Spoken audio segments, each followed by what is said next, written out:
20 मंजिला इमारत जितना बड़ा बर्फ का टुकड़ा अलग होकर गिर गया।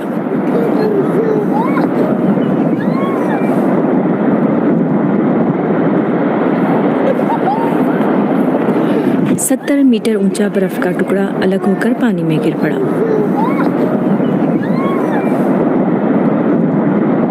अर्जेंटीना के मशहूर ग्लेशियर के ड्रामाई मनाजिर देखने बहुत से लोग आते हैं।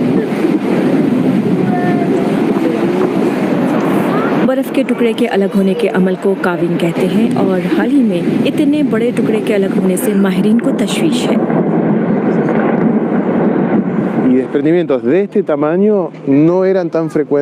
पेरेतो मोरेनो ग्लेशियर्स पर गुज़श्ता 20 बरसों में इस साइज़ के काविंग के अमल के वाक़यात इतने आम नहीं हैं। गुज़श्ता सिर्फ 4-6 सालों में ऐसा हुआ है कि हमने इतने बड़े आइसबर्ग देखे हैं।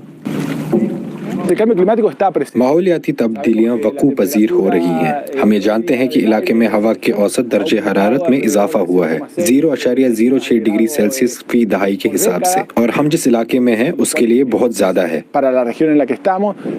माहिरीन के मुताबिक दुनिया भर में ग्लेशियर्स पहले के मुकाबले में कहीं ज़्यादा तेज़ी से गायब हो रहे हैं।